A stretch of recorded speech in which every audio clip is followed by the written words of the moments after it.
The Secrets of Life with Subhas Agam.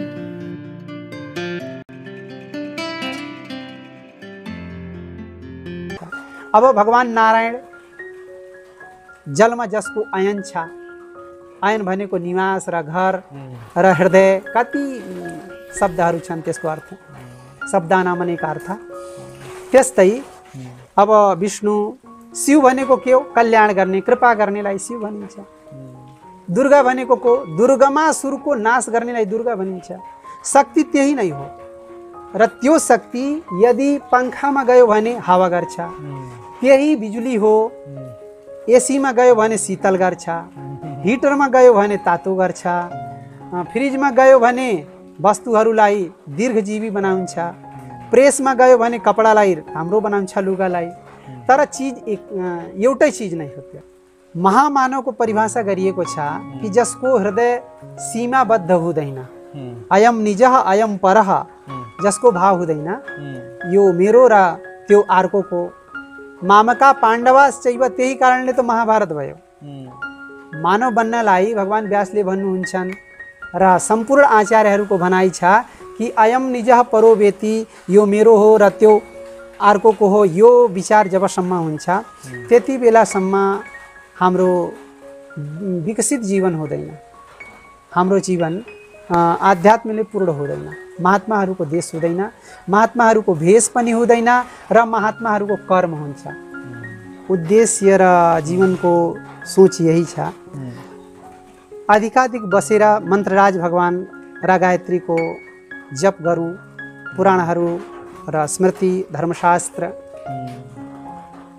वेदहरूको पारायण र अभ्यागत अतिथिहरूको सेवा र समाजमा गएर जुन हाम्रो सत्य सनातन वैदिक धर्मको स्वरूप छ, समाजमा त्यो ज्ञान लिएर सबैलाई आलोकित गर्ने, आलोकित भने प्रकाशित गर्ने, यही विचार छ।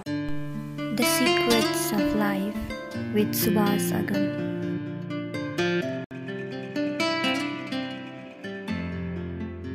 ठीक, हामी चाहिँ अहिले जुन नारायणीमा जलको पनि कुरा गर्दै थियौँ कि यो ठाउँमा वृक्षहरू छन्, लतापताहरू छन् र चाहिँ नारायणी पनि बगिरहनु भएको छ।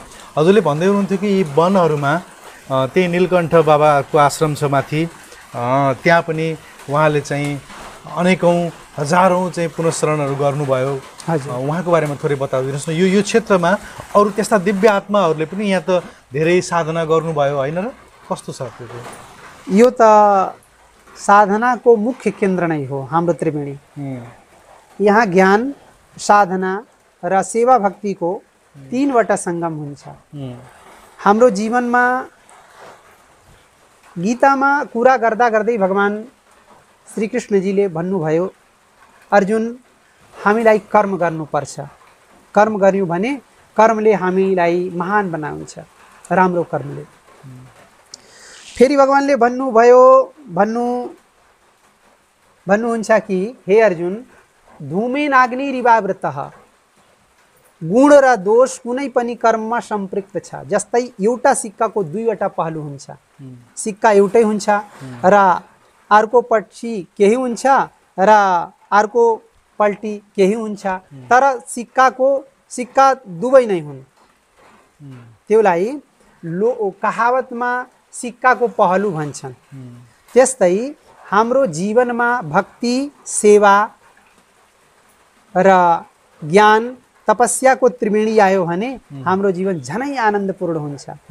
अब हेर्ने, यो त्रिवेणी तीनवटा सङ्गममा सुशोभित अलङ्कृत छिन् हाम्रो गण्डकीयामा र यहाँको प्रमुख आचार्य आद्याचार्यलाई जहाँ हामी भन्छौँ, यही कोटी होममा बस्ने हाम्रो लोकहरि आचार्यज्यू, कोटी होम को निर्माण गर्ने, कोटी होमको संरचना गर्ने र आफ्नो नेपाल राष्ट्रलाई सांस्कृतिक रूपमा अग्रसर गर्ने संस्थापकको रूपमा र त्रिवेणीमा धेरै आध्यात्म ऊर्जा प्रकाशित गर्ने।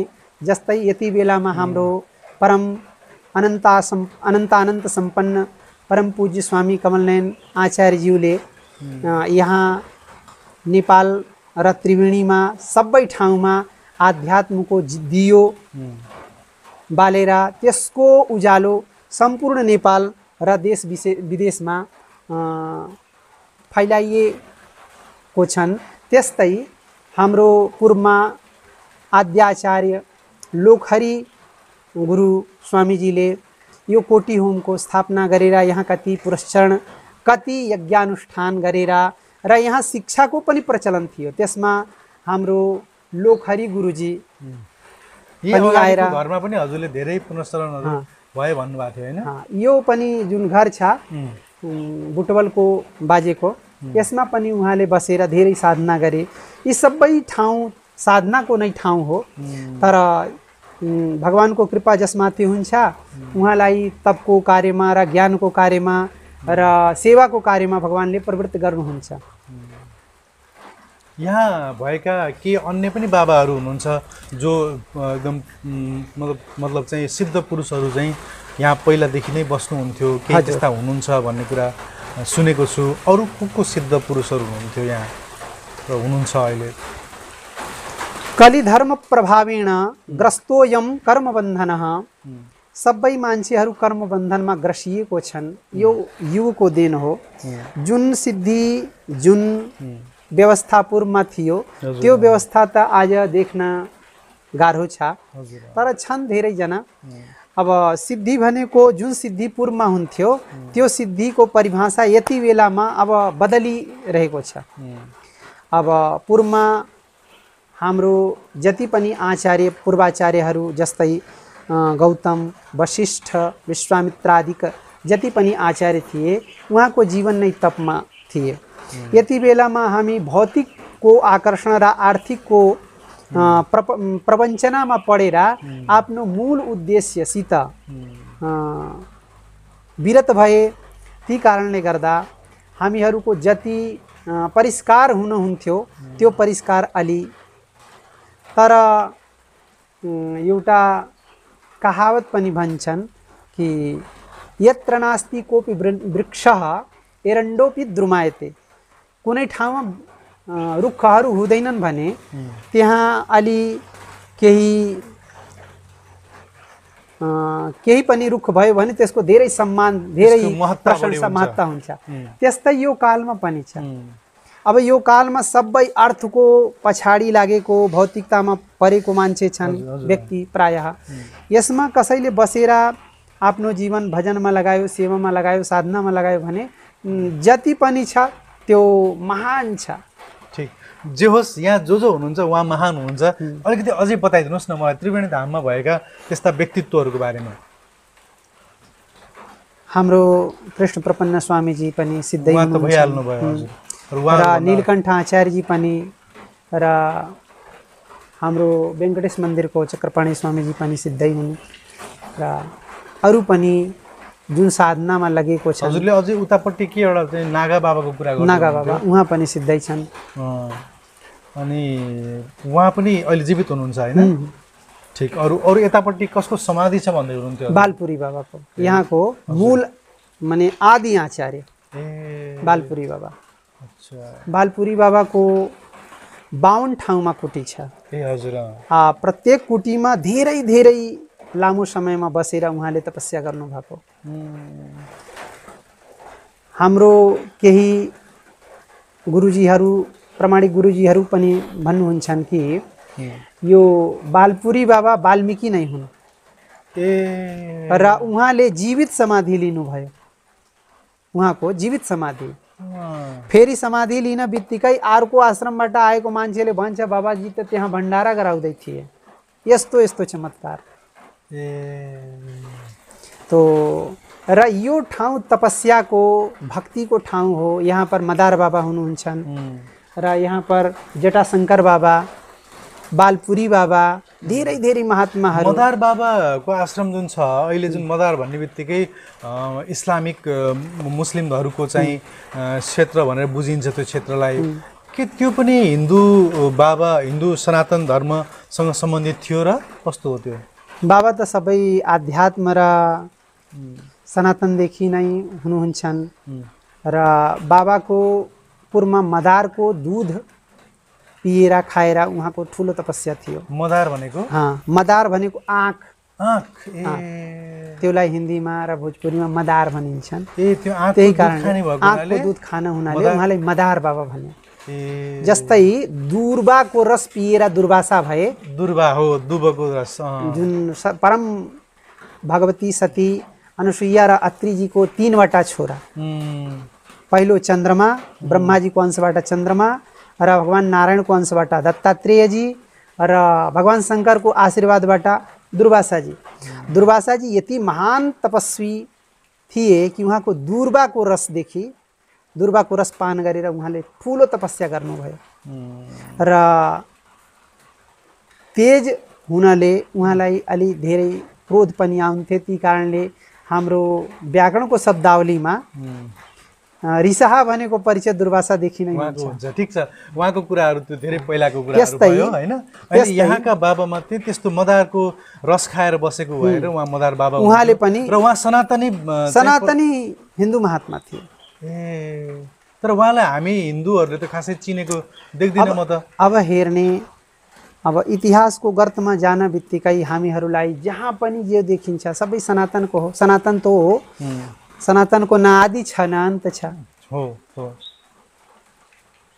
ती कारणले गुरुजीहरू भन्छन् कि त्यो पनि स्थान आफ्नो हिन्दू स्थान नै हो। अनि भनेपछि जुन बालपुरी बाबाको आश्रम जुनको समाधि लिएको कुरा छ, मैले त्यो आउने क्रममा बाटोको उतापट्टि छ आर्मीको पोस्ट हो, पछाडिपट्टि भन्नुभयो होइन, त्यहाँ मैले टाढाबाट हेरेँ केही सेतो मन्दिरहरू जस्तो देखेको थिएँ, त्यही नै हो होइन। अनि भनेपछि उहाँ नै वाल्मिकी हो भन्ने कुरा भनिन्छ है। हजुर, कस्तो हो यो? मतलब वाल्मिकी त धेरै पहिलाको कुरा भयो, फेरि वाल्मिकी ऋषि भन्ने अलग्गै नामले चिनिनु भएको ऋषि हुनुभयो फेरि अनि यो बालपुरी बाबा हेर्ने भगवानको भजनको प्रभावले र तपस्यामा हुनाले ऋषिहरू अजर अमर हुन्छन्। मृत्युको उहाँमाथि केही बन्धन हुँदैन। अब जस्तै देवताहरू नित्य हुन्छन् त्यस्तै ऋषिहरू अजर अमर हुन्छन्, नित्य हुन्छन्। उहाँ शरीर हुँदाखेरि नहुँदाखेरि पनि शरीर उहाँको छैन भने उहाँको दिव्य आत्मा जुन पनि शरीर चाहन्छ त्यो शरीर ग्रहण गरेर आफ्नो काम गर्छ। सिद्धाश्रम जुन भनिएको छ कैलाशमा, तिब्बत, चाइना र हाम्रो नेपालको मध्यभागमा हिमालयको गर्भगृहमा जुन सिद्धाश्रमको वर्णन आचार्यहरूले गरिएका छन्, त्यसमा सबै ऋषि महर्षिहरूको त्यहाँ उपस्थिति हुन्छ र त्यहाँ जान सबैको अनुमति छैन। कति शोधकर्ताहरू प्रवेश गर्न चाहन्थे तर पाएनन्, पुगेनन् त्यहाँ। र कुनै पनि आध्यात्म सम्पन्न जीव हुन्छन् भने उहाँको उपस्थिति त्यहाँ भइहालिन्छ, जान अर्हता पाइन्छ। त्यहाँ जानको अर्हता यही नै हो कि उहाँको योग पूर्ण हुन पर्छ र उहाँको मल ग्रसित जीवन हुन पर्दैन, मनोविकार नहोस्। भारतमा अध्ययन गर्दै हुनुहुन्थ्यो, हजुरले विद्यावारिधि गरिसक्नु भयो, हजुरले पिएचडी को उपाधि प्राप्त भइसकेको छ। हजुर, त्यति गरिसकेर नेपाल आएर यो दिव्य त्रिवेणी धाममा बसोबास गर्दै हुनुहुन्छ, मातापितासँग हुनुहुन्छ। मैले हजुरको मातापितासँग पनि थोरै हजुरको बारेमा सोधेको थिएँ। आमा अलिकति दुखी हुनुहुन्थ्यो छोराले विवाह नगर्ने भयो भनेर, बुवा निकै खुसी हुनुहुन्थ्यो छोराले चाहिँ यस्तो एउटा चाहिँ पुण्यको काम गर्दै हुनुहुन्छ भनेर। आमा बुवासँग बसिरहनु भएको छ, जे होस् आमा बुवा सन्तुष्ट हुनुहुन्छ हजुरसँग। हजुर धेरै भाग्यमानी हुनुहुन्छ, यस्ता आमा बुवा प्राप्त गर्नुभएको छ जसले साधना गर बाबु र यो धर्मको काममा, यो पुण्यको काममा लाग बाबु भन्नुहुन्छ। यो धेरै ठुलो खुसीको कुरा हो। त्यसले गर्दा मैले तपाईँ नेपाल आउने कारण र यो त्रिवेणीको महत्ताको बारेमा बुझ्न खोतली यति बुझ्न चाहेँ। अब मलाई यो बताइदिनुहोस्, अब हजुरको योजना के छ? हजुर यति धेरै अब पिएचडी गरेको मान्छे हुनुहुन्छ, जसरी अब अनन्त विभूषित हाम्रा मुक्तिनाथ बाबाले यो क्षेत्रलाई धेरै हदसम्म चिनाउने काम गर्नुभयो। गजेन्द्र मोक्ष धामले गर्दा आज नेपालभरि नै यो धामको बारेमा चर्चा छ, यो ठाउँको बारेमा चर्चा छ, त्यो राम्रो कुरा हो। अब हजुर जस्तो ज्ञानी व्यक्तित्व यो ठाउँमा आइसकेपछि यो ठाउँले अब के पाउला? हजुरको योजना के छ? के गर्ने सोच्दै हुनुहुन्छ? नाहम कर्ता कार्यसित त्वम, भगवानले जे पनि गराउनुहुन्छ अब यो गर्भगत विषय हो। यो विषयमा त भगवानलाई थाहा हुन्छ, मलाई त केही थाहा हुँदैन। भगवानले जुन प्रेरणा दिन्छन् बुद्धिमा त्यही काम हुन्छ। र मेरो जीवनको उद्देश्य र जीवनको सोच यही छ, अधिकाधिक बसेर मन्त्रराज भगवान र गायत्रीको जप गरौँ, पुराणहरू र स्मृति धर्मशास्त्र वेदहरूको पारायण र अभ्यागत अतिथिहरूको सेवा र समाजमा गएर जुन हाम्रो सत्य सनातन वैदिक धर्मको स्वरूप छ समाजमा त्यो ज्ञान लिएर सबैलाई आलोकित गर्ने, आलोकित भने प्रकाशित गर्ने यही विचार छ। अगाडि भगवान श्रीमन्नारायणको जे इच्छा हुन्छ त्यो हुन्छ। ठिक छ, हजुरले आफू बस्ने ठाउँमा केही मन्दिर बनाउने योजनाको कुरा गर्दै हुनुहुन्थ्यो, के छ त्यो चाहिँ भन्नुहोस् त अलिकति। धर्मशाला बनिसकेछ। हाम्रो गुरुजीको भनाइ श्री रामानुजार दिव्यज्ञाम वर्धताम वर्धताम, त्यसमा भगवानको अर्चा स्वरूपको स्थापना गरेर विस्तार रूपमा होइन संक्षिप्त रूपमा भगवानको अर्चा स्वरूप राखेर त्यसमा भगवानको सेवा पूजा गर्ने र अतिथि अभ्यागतहरूको सेवा गर्ने र मन्त्रराजको सतत स्मरण। मलाई अब यो बताइदिनुहोस्, हजुरले संस्कृत वाङ्मयको यति गहिरो अध्ययन गर्नुभएको छ, वेद उपनिषद सारा शास्त्रहरू पढ्नु भएको छ, वेदले उपनिषदले रामायण भागवत गीता यी सबै ग्रन्थहरूको सारमा चाहिँ के छ? अष्टादश पुराणेषु व्यासस्य वचनद्वयम् परोपकाराय पुण्याय पापाय परपीडनम, परहित सरिस धर्म नहीं भाई, पर पीडा सम नहीं अघमाई। सेवा परोपकार भन्दा कुनै पनि ठुलो कर्म छैन। भगवानको स्मरण गर्दै सेवा गर्ने, प्रत्येक जीवको भगवानको स्वरूप मानेर त्यसको सेवा गर्ने र कसैको चित्त नदुखाउने। चित्त दुख्यो भने झनै महापाप हुन्छ त्यो, किनकि सबैको हृदयमा भगवान अन्तर्यामी स्वरूपले त्यसमा हृदयमा हृदय सिर्जुन तिष्ठति, हृदयमा भगवानको वास छ। यी कारणले सबैको भगवानको स्वरूप मानेर सेवा गर्ने र जुन पनि वस्तु हाम्रो पासमा छ त्यो सबै वस्तुसित ज्ञान छ भने ज्ञानसित सेवा गर्ने, अर्थ छ भने आर्थिक यज्ञ गरेर सेवा गर्ने, भण्डारा र केही निर्माण इत्यादि। हाम्रो पासमा जे पनि कौशल छ, जे पनि भगवानले दिनुभएको उपहार छ त्योसित समाजको सेवा गर्ने र राष्ट्रलाई समृद्ध बनाउने।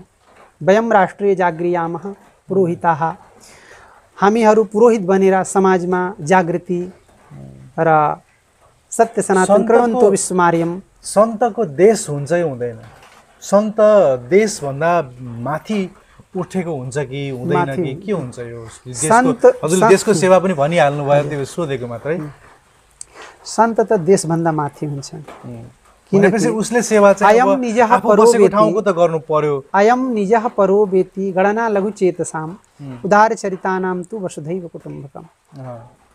महामानवको परिभाषा गरिएको छ कि जसको हृदय सीमाबद्ध हुँदैन, अयम निजः अयम परः, जसको भाव हुँदैन यो मेरो र त्यो अर्कोको। मामका पाण्डवाश्चैव, त्यही कारणले त महाभारत भयो। मानव बन्नलाई भगवान व्यासले भन्नुहुन्छन् र सम्पूर्ण आचार्यहरूको भनाइ छ कि अयम निजः परो वेति, यो मेरो हो र त्यो अर्कोको हो। यो विचार जबसम्म हुन्छ त्यति बेलासम्म हाम्रो विकसित जीवन हुँदैन, हाम्रो जीवन आध्यात्मले पूर्ण हुँदैन, महात्माहरूको देश हुँदैन, महात्माहरूको भेष पनि हुँदैन र महात्माहरूको कर्म हुन्छ। कर्म के हुन्छ?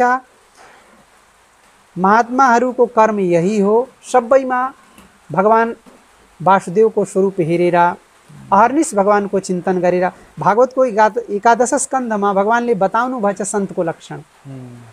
गोस्वामी तुलसीदासजीले पनि भनेछन्, सन्त हृदय नवनीत समाना। नवनीत भनेको मक्खन, वाटर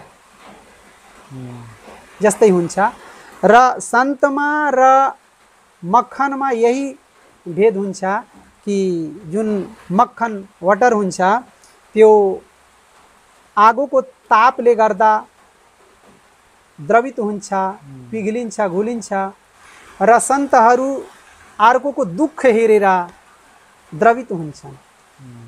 उनको हृदय पसिन्छ र द्रवित हुन्छ, द्रवीभूत हुन्छ, पानी जस्तो हुन्छ।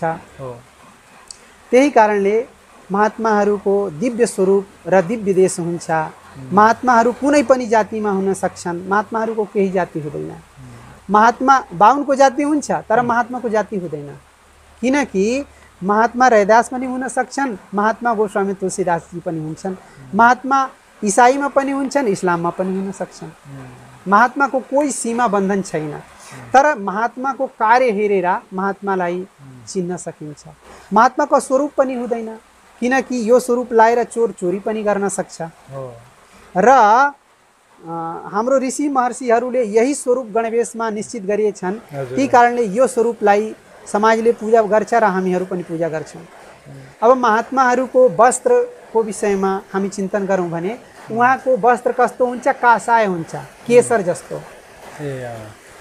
केसर किन हुन्छ? किनकि उहाँले आफ्नो सम्पूर्ण विकार, विकार भनेको काम, क्रोध, जसलाई वेदान्तमा षड्मूर्तयः भनिन्छ।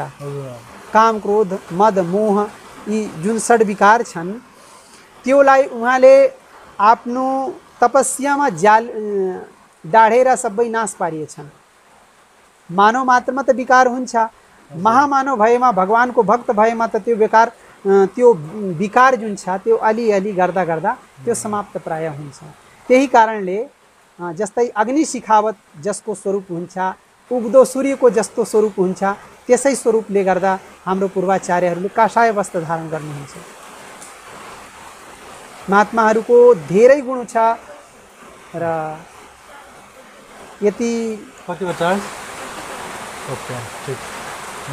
अब हामी हाम्रो कार्यक्रमको मूल प्रश्नमा आउँ है त। हजुर, हाम्रो कार्यक्रमको मूल प्रश्न छ, हाम्रो कार्यक्रमको नाम नै द सिक्रेट्स अफ लाइफ, यो जीवनको रहस्य। हजुरसँग मैले वेदको उपनिषदको सार सोधिराख्दाखेरि त्यो प्रश्न मेरो पार्श्वमा थियो। हजुरलाई के लाग्छ यो मानव चोला, यो जीवन के को लागि प्राप्त भएको रहेछ? हामीले यो जीवन प्राप्त भएर गर्नै पर्ने र जान्नै पर्ने कुरा के रहेछ? त्यो जीवनको रहस्य के रहेछ बताइदिनुहोस् त। यसको विषयमा आचार्यजीहरू एउटा दृष्टान्त दिन्छन्। हजुर, दृष्टान्त यस्तो छ, एकजना गृहस्थी मान्छे थियो र उहाँको आमा बुवा उहाँलाई चाबी दिए, बाबु यो कोठाभित्र सबै सामग्री छ, हजुरलाई जब आवश्यकता हुन्छ यो कोठा खोलेर हजुर सामग्री लिएर आफ्नो जीवन निर्वाह गर्ने। छोराले आमा बुवा बित्न बित्तिकै काम क्रिया गरे र त्यसपछि उहाँबाट त्यो चाबी जुन थियो त्यो कहीँ खस्यो, गुमियो र उहाँले धेरै प्रयास गरे, ताला खुलेन र जीवन पर्यन्त उहाँले के गर्नुहुन्थ्यो? भिक्षाटन गरेर आफ्नो जीवन व्यतीत गरे। एक दिन उहाँलाई केही कारणले गर्दा भिक्षा पनि मिलेन, त्यस्तै सुत्नु भएको थियो। त्यति बेलामा कुनै व्यक्ति आए र भने, बाबु किन दुखी छौ? उहाँले भने, आमा बुवाले यो कोठामा सबै सामग्री राख्नु भएको छ, तर मेरो पासमा यो कोठाको चाबी छैन, चाबी कहीँ खसेछ। अब चाबी हुन्थ्यो भने प्रसाद मिल्थ्यो, अब भोके र म सुतेछु खाली पेटमा, त्यही कारणले मन दुखी छ। दिव्य मानवले उहाँलाई चाबी टक्राए, त्यो द्वार उद्घाटन गर्नुभयो, कपाट खोल्नुभयो र अंदर जाँदाखेरि एकदम सुन, चाँदी, अनेक प्रकारका रत्नहरू र भोजन सामग्रीहरू, पैसाहरू धेरै थिए र ऊ आफ्नो वृद्धावस्थासम्म भिक्षा मागेर जीवनयापन गरे। त्यस्तै हाम्रो यह पिण्डे छ ब्रह्माण्डे, जुन पनि ब्रह्माण्डमा शक्ति छ, भगवान श्रीमन्नारायणले योगमा आचार्य पतञ्जलि र योग भाष्यकार भोज व्यास इत्यादि आचार्यहरूले भनिएका छन् कि त्यस्तै हामीहरूमाथि सम्पूर्ण ब्रह्माण्डको शक्ति छ। भगवानको इच्छा भयो कि सम्पूर्ण शक्तिलाई एक ठाउँमा म केन्द्रित गरौँ, राखौँ। त्यो मानव शरीरमा सबै भगवानले राख्नुभयो। अब हेर्ने हाम्रो पछाडिपट्टि यहाँ गुदाभन्दा अलि माथि कुण्डलिनी भगवती हुनुहुन्छन् योगमा। त्यो सोइरहेकी हुनाले हामीहरूलाई केही शक्ति र केही सिद्धि प्राप्त हुँदैन। योग र उत्तम गुरुको कृपाले त्यो कुण्डलिनी शक्ति जागृत भयो भने हामी अपार सम्पदाका ठुला ठुला महान कार्य गर्ने महामानव हुन्थे। त्यस्तै जस्तै त्यो मान्छेको पासमा महामानव आएर त्यो द्वार खोलिदिनु भयो, त्यस्तै हामी प्रामाणिक महान आचार्यको सन्निधिमा गएर भगवानको दीक्षा लिएर त्यो योग साधना गरेर यदि हाम्रो आध्यात्मिक विकास उन्नतिको द्वार खुल्यो भने हामी अपार सम्पदाका महामानव हुन्छौँ। किनकि गीतामा र भागवतमा मनुष्यको शरीरको के सार्थकता छ भने भगवान भागवतमा उल्लेख गरिएछन्, देहोयम अयम देहः क्षणभङ्गुरः। यो देह नाशवान छ, क्षण मात्रको छ र योदेखि के गर्नुपर्छ भने भगवानको सतत चिन्तन, आध्यात्म सेवा, साधना, यो हाम्रो जीवनमा आयो भने जीवन झनै राम्रो हुन्छ। र नवयोगेश्वर संवादमा पनि विविध प्रश्नले गर्दा मानव जीवनको सार्थकताको विषयमा भगवान निमिषित नवयोगेश्वर भन्नुहुन्छन्। र भागवतको पंचम स्कन्धमा जड भरतजी आफ्नो छोरा भरतहरूलाई, जुन भरत यहाँ अगाडि पुलह आश्रमको अगाडि त्यहाँ गएर तपस्या गर्नुहुन्थ्यो गण्डकी आमाको तटमा, वहीँ भरतलाई उहाँको बुबा ऋषभदेवले भगवानको यो देहको के सार्थकता छ भने त्यसको विषयमा भनिएको छ। यो देह भगवानको भजन सेवा परमार्थमा लगाऊ, जीवन झनै राम्रो हुन्छ। हेर्ने हामी केही पनि काम गर्छौँ भने जीवनको लक्ष्य, अब हेर्ने 4वटा युग छन्, सतयुग, त्रेता, द्वापर र कलियुग। अब 4 को विभाजन आधा आधा भने 2-2 युगको हुन्छ। तो सतयुग र त्रेतामा 2 पुरुषार्थ प्रधान थिए, धर्म र मोक्ष। र यो कलिकालमा, यो कलिको समयमा 2 पुरुषार्थ प्रधान छन्। कसैलाई भगवान चाहिन्नन्, कसैलाई अध्यात्म रुचाइदैन। सबैको मन कसमा जान्छ भने विषय वासनामा, काममा र अर्थमा। यो आर्थिक युग पनि भनिएछन् आर्थिकविदहरूले, इकोनोमिक्स स्पटहरू त्यसै को अवलोकन गर्छन्। तर आध्यात्मले भन्छ जतिमा हाम्रो यावत् सत्तो हि देहिनाम यावद् हि भ्रियते जठरम तावत् सत्तो हि देहिनाम। जसमा हाम्रो उदरपूर्ति भयो त्यति मात्रै राखेर हामी भगवानको अध्यात्मको चिन्तन गरौँ भने हाम्रो जीवन झनै राम्रो हुन्छ। अनि भगवानको नाम चिन्तन गर्नमा नि विभिन्न सम्प्रदायका आफ्ना आफ्नै खालका मन्त्रहरू छन्। अब गौडीय वैष्णव परम्परामा हरे कृष्ण कृष्ण कृष्ण हरे हरे, हरे राम राम राम हरे हरे, यो मन्त्रको जपद्वारा नै मुक्ति प्राप्त हुन्छ भनिन्छ। श्री वैष्णव परम्परामा फेरि अर्कोतिर चाहिँ राधे कृष्ण राधे समथिङ, त्यो आफ्नै खालको मन्त्र छ होइन उहाँहरूको। राधे कृष्ण कृष्ण कृष्ण राधे राधे, राधे श्याम श्याम श्याम राधे राधे, समथिङ यस्तै छ।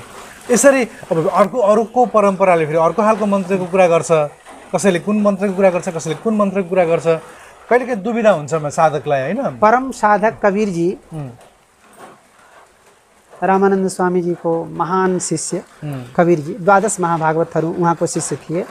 धन्ना पिपा रैदास इत्यादि 12 महाभागवत। त्यसमध्ये कबीरले एउटा भजन गाएका छन्,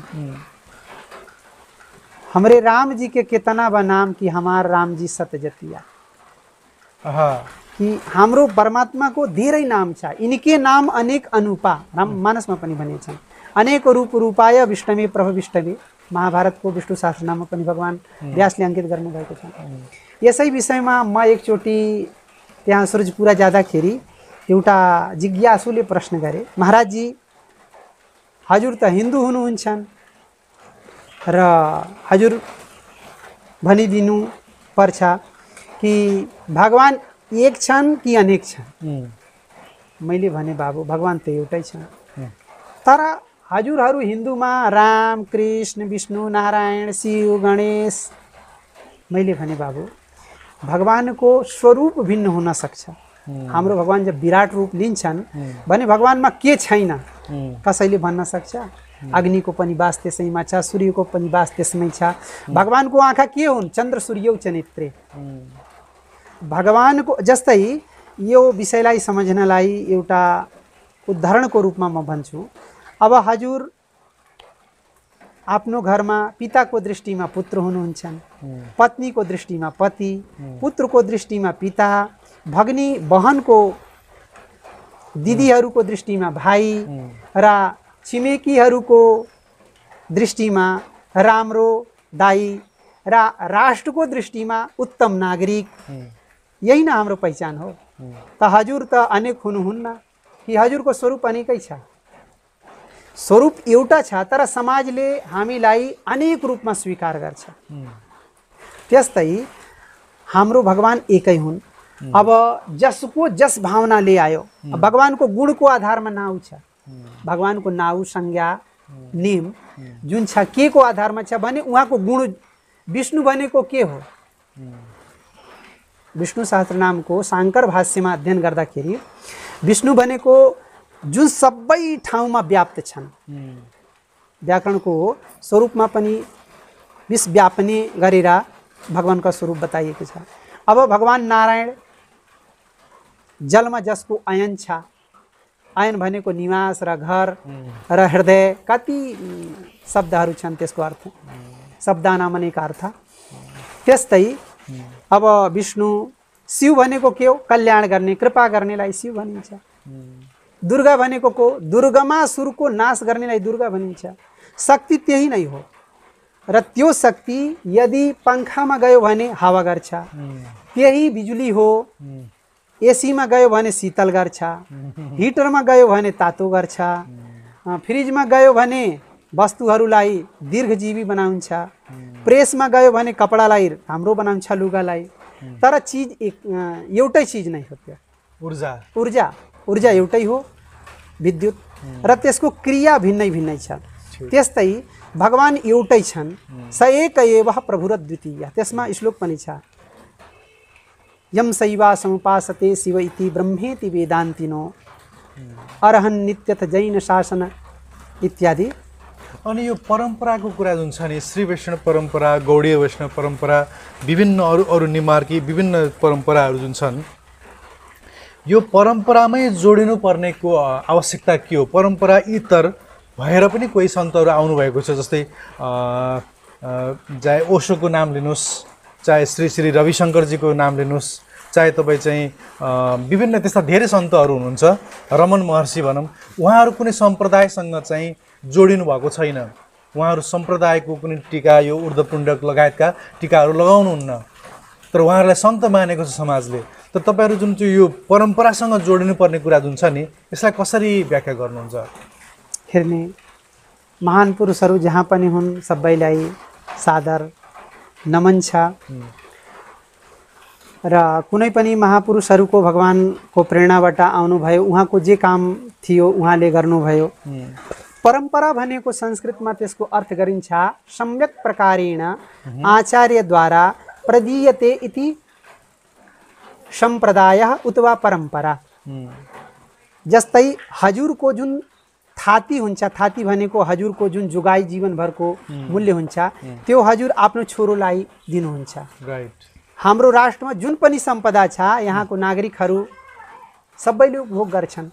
त्यो सम्प्रदायले प्राप्त, यानि हाम्रो पूर्व जुन नागरिकहरू थिए उहाँहरूद्वारा प्रदान गरिएको वस्तु हो।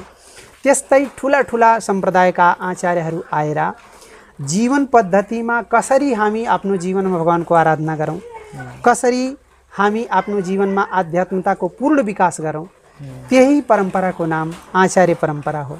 अब हेर्ने कहिलेकाहीँ परम्पराबाट नभएर इतर पनि त कोही निस्किन त सक्छ होला नि त, सबै त परमात्माको जान्नन्, कृपाले। सबै त जान्नन्। एउटा दुटा गयो भने त्यो अपवाद हुन्छ, प्रमाण हुँदैन, त्यो उदाहरण हुँदैन। अब मानिलिनुहोस्, अब हेर्ने कुनै एउटा चाहिँ XYZ भन्ने सन्त एउटा नयाँ निस्किनु भयो, अब उहाँको परम्पराबाट चाहिँ धेरै मान्छेहरूले साधना पनि गरे, राम्रो पनि भयो साधना भने, अब उहाँबाट फेरि परम्परा सुरुवात मान्ने कि नमान्ने, उहाँलाई फेरि नयाँ एउटा चाहिँ खाँबो मान्ने कि नमान्ने, नयाँ मूल्य मान्ने कि नमान्ने। अब हेर्ने उहाँको कार्य हेरेर, उहाँको आचार विचार हेरेर उहाँलाई समाजले प्रमाण दिन्छ, समाजले उहाँलाई सहयोग पनि गर्छ। तर हाम्रो जुन पनि ठुला ठुला आचार्य हुन्, उनको जुन पनि परम्परा छ, त्यो परम्परा राम्रै भनिएको छ। अब आचार्यहरू को हुन् भने भागवतमा स्पष्ट सम्प्रदायको विषयमा रुद्र, श्री, अर्क इत्यादि गरेर सम्प्रदायको पनि वर्णन गरिएको छ। र यो धरतीमा त धेरै पनि आचार्य आउँछन्, हुन्छन् भविष्यमा पनि। तर जुन पनि आचार्यको हाम्रो राष्ट्रलाई, समाजलाई उहाँको अनुदान मिल्यो, सहयोग मिल्यो भने उहाँको जीवन र हाम्रो राष्ट्रको जीवन, दुवैको जीवन धन्य हुन्छ। हामी कार्यक्रमको उत्तरार्धमा छौँ, किनभने हामीसँग धेरै समय छैन, हामीले धेरै नै कुरा गरिसक्यौँ। अन्तमा साधनामा लाग्न चाहने साधक जसलाई संस्कृत वाङ्मयमा पनि अलिकति रुचि छ, संस्कृत वाङ्मयमा पनि थोरै अध्ययन गर्न चाहन्छ, तर धेरै राम्रोसँग संस्कृतको पनि अनुभव छैन, थाहा छैन भने नयाँ साधकले अध्ययन गर्नै पर्ने शास्त्रको रूपमा तपाईँले कुन शास्त्रलाई सुझाउनुहुन्छ हामीलाई? उहाँलाई सबैभन्दा सजिलो भने भानुभक्तजीको रामायण छ। आध्यात्म रामायणबाट हजुर प्रेरणा प्राप्त गरेर आचार्य भानुभक्तजीले रामायणको निर्माण गर्नुभयो र राम्रो खालको पनि यति बेलामा गीताको टीका आइरहेछ स्कोनबाट र गीता प्रेसबाट र अन्य प्रकाशनहरूबाट पनि सजिलो अर्थ गरेर गीता पनि आइरहेछ। अब हेर्ने हाम्रो के भनाइ छ, हामीहरू आफ्नो घरको कुरा जान्दैनौँ र अंग्रेजी भाषा जुन छ, आङ्ग्ल भाषा हाम्रो घरको चिज त होइन। तर यति बेलामा नपढ्ने व्यक्तिहरू पनि 20-30% त एकदम इङ्ग्लिस राम्रोसित भन्छन्। उहाँको बोलचालको कुरोमा इङ्ग्लिस छ। अब हेर्ने मुस्लिम समाजमा कुरान अनिवार्य छ, उहाँको बच्चाहरूलाई ज्ञान हुन्छ। हामीहरू के भन्छौँ, संस्कृत कठिन छ, कठिन छ, कठिन छ। अब कठिन भन्दा भन्दै कठिन भयो, त्यो भइसक्यो। अब हेर्ने हामीहरू आफ्नो ग्रन्थलाई के गर्छौँ, पुस्तकलाई एकदम राम्रोसित लुगामा लपेटेर पूजा मात्र गर्छौँ, त्यसलाई हेर्दैनौँ। तर हामीहरूलाई हेर्न पर्छ। हामी प्रयास गर्छौँ भने अब विदेशीहरू आएर यहाँबाट आचार्य भएर गए, हामी नेपालका मान्छे भएर आफ्नो धर्म संस्कृतिको पुस्तक पढ्दैनौँ भने कसरी आचार्य हुन्छौँ? हामीहरूलाई त सामान्य ज्ञान त चाहिन्छ नि आफ्नो संस्कृतिको। ती कारणले गीता भयो, भागवत भयो, मानस भयो, गोस्वामी तुलसीदासजीको मानस, त्यो त सबैको सार त्यही नै हो। उपनिषदहरूको सार गीता नै हो र सम्पूर्ण वाङ्मयहरूको सार सुखसागर जसलाई भनिन्छन्, श्रीमद् भागवतको नेपाली रूपान्तरण, त्यो अध्ययन गर्न बित्तिकै हामीहरूमा अध्यात्म र भक्तिको विकास हुन्छ। आजको बसाइ यस्तै रह्यो। हजुरबाट धेरै कुराहरू मलाई अझै पनि जान्न मन छ। फेरि अर्को बसाइ बसेर फेरि अर्को कुनै एउटा लोकेसनमा सम्भव भएन साँझको बेलामा यो नदी किनारमा बसेर फेरि अर्को चर्चा पनि गरौँला, मलाई गर्न मन छ। नमस्कार। अन्तमा मैले केही सोध्न छोडेको, केही छुटेको जस्तो लागेको र भन्नै पर्ने जस्तो लागेको केही छ भने भनिदिनुहोस्।